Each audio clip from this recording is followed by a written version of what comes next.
Nous, c'est Seb, NHA, un Haut-Savoyard, N belge, on a retapé un vieux camping-car. qu'on a appelé Maurice, en l'honneur de mon grand-père qui adorait les road trips. Comme lui, on a toujours aimé voyager. On vous emmène à bord de Momo, Et pour ce premier voyage avec lui, direction le Cap Nord. tout à l'extrême nord de l'Europe. On vous partage nos découvertes, nos coups de cœur, mais aussi nos désillusions. Alors, on est parti ? On est parti!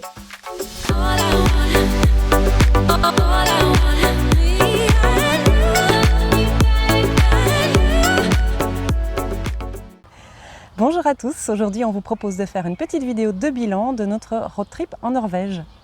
Alors, pour choisir la destination et préparer notre voyage, on avait regardé des vidéos des autres voyageurs. Mais en fait, comme il y a autant de manières de voyager que de voyageurs, et en fait, c'est maintenant à notre tour de vous transmettre notre expérience. Et pour ce petit bilan, on vous propose de parler de notre choix d'itinéraire, de notre budget, de nos coups de cœur et puis des choses qu'on a un peu moins appréciées. Et puis on répondra à quelques questions. Pour replacer notre voyage dans son contexte, on a comme rêve de faire un road trip sur du long terme sur un autre continent.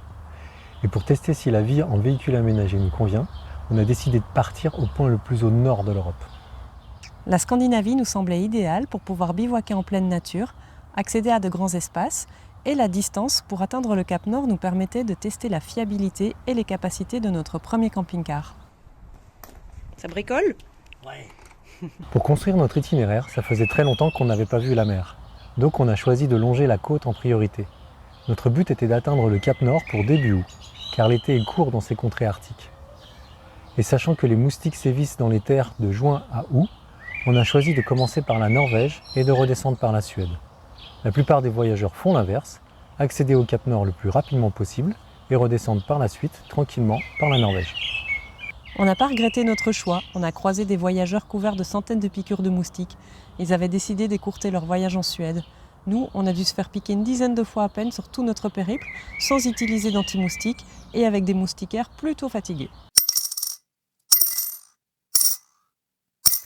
En Norvège, on aura passé 55 jours. Alors combien ça nous a coûté ? Alors sans surprise, on fait le plus gros poste, c'est les transports. Alors le ferry, les autoroutes, mais bien évidemment l'essence. On aura parcouru 5200 km rien qu'en Norvège et notre consommation moyenne a été de 12 litres au 100 sur l'ensemble du parcours. Nous avons payé en moyenne 2,30 € le litre. Attention, le prix change plusieurs fois par jour, même au sein d'une même station. Il nous est arrivé de vouloir nous arrêter à la station moins chère du coin et le temps qu'on fasse le plein, le prix avait déjà augmenté de 10 centimes. Comme on avait une faible autonomie, on avait aussi prévu un jerrycan de 20 litres qui nous a permis de gérer plus facilement les variations de prix. Pour les ferries en général, pas besoin de réserver. Premier arrivé, premier servi. Il suffit de rentrer dans la file d'attente. Pour la traversée plus longue depuis Bodø vers les îles Lofoten, vous pouvez réserver, mais une file d'attente est dédiée aux personnes sans réservation. Ce ferry-là nous a coûté une centaine d'euros, mais le prix des autres ferries plus courts varie entre 8 et 20 €. Concernant les autoroutes, on les a évitées. On a préféré les itinéraires bis, on avait le temps.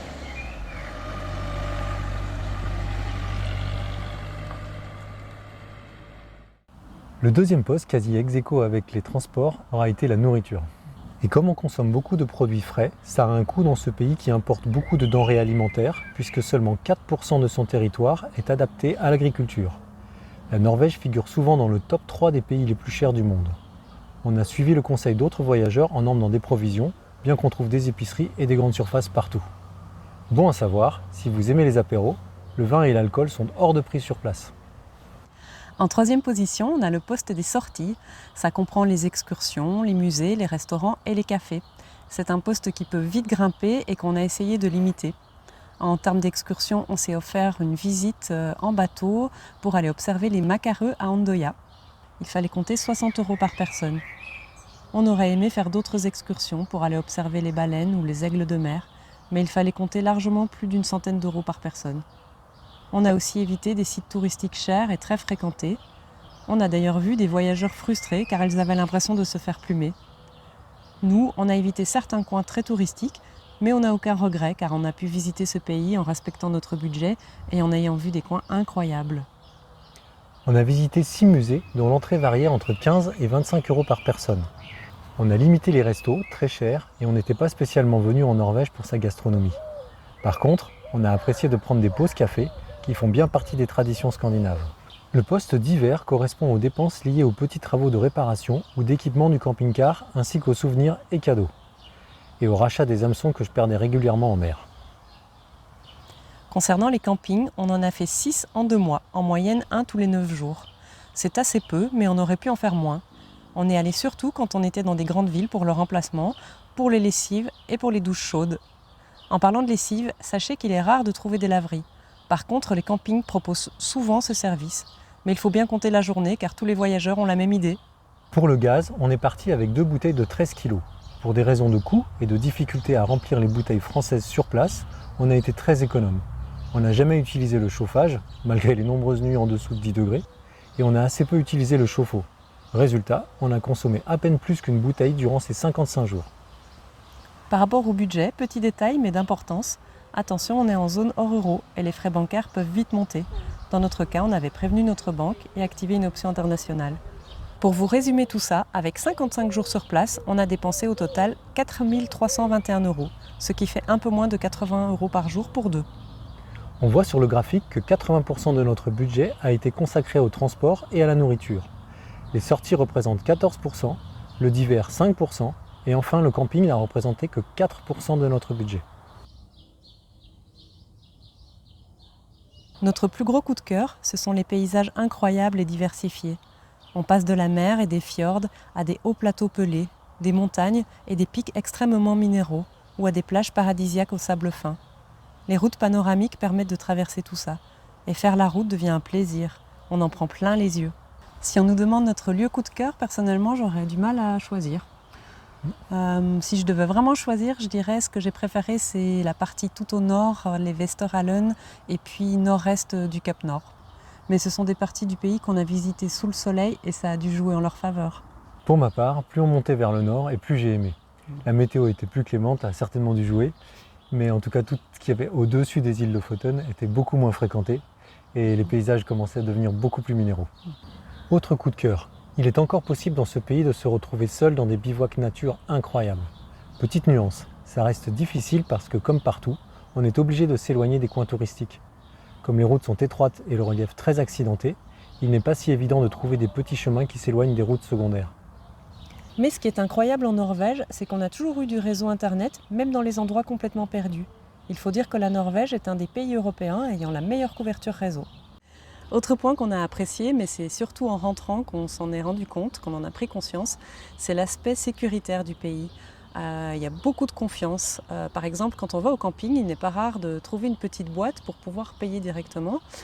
Pareil dans les ferries, les consommations sont à disposition, on se sert, on met l'argent dans une boîte et ça marche. Et pas de vigile, pas de portique anti-vol, rien du tout dans les grandes surfaces. On n'a même pas croisé de voitures de police qui patrouillaient. On a même vu des gens laisser leur sac à main sur leur siège pendant qu'ils allaient faire les courses. Résultat, à la fin, on fermait même plus notre camping-car. Donc voilà. Et en fait, toute cette méfiance, elle s'était complètement envolée. Et quand on est revenu en France, elle est revenue. Et là, on s'est rendu compte qu'en fait, c'est une sorte de charge mentale. Quand on était là-bas, ça nous a fait des vacances. De ne plus avoir ça, quoi.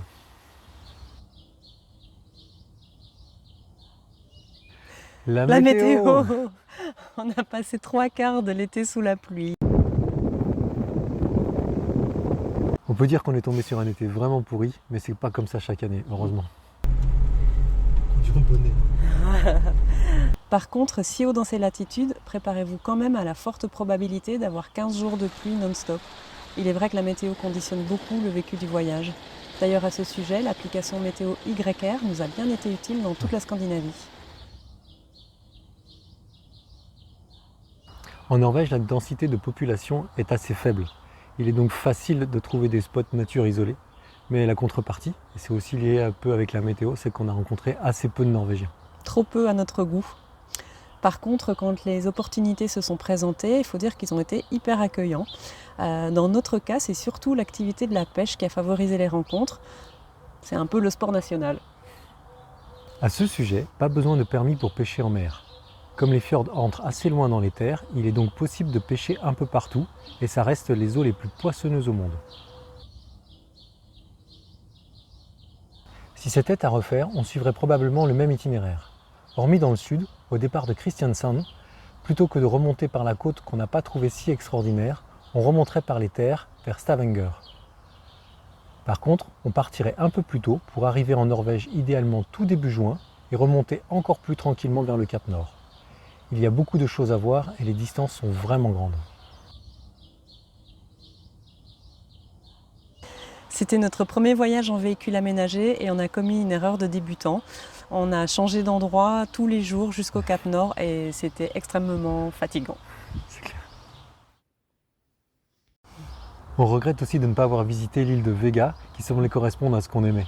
De la nature, pas beaucoup de monde, un peu isolé. Mais malheureusement, la météo en fait ne s'y est pas prêtée. Et donc ça fera une bonne excuse pour y retourner.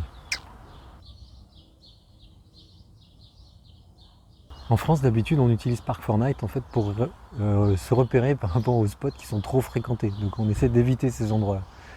Mais là, en Norvège, on a essayé de justement le faire un peu à l'ancienne, là, simplement avec Google Maps. Et malheureusement, en fait, tous les sites étaient déjà répertoriés. Donc voilà, cherchez pas, utilisez Park4Night.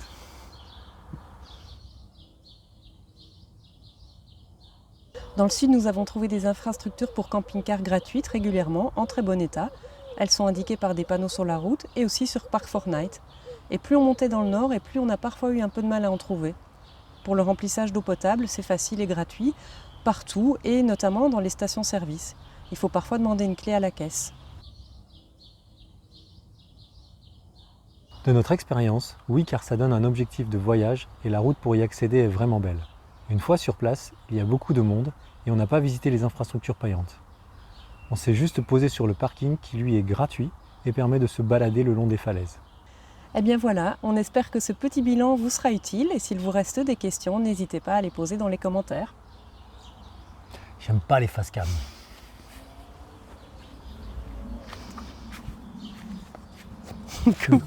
Coupez.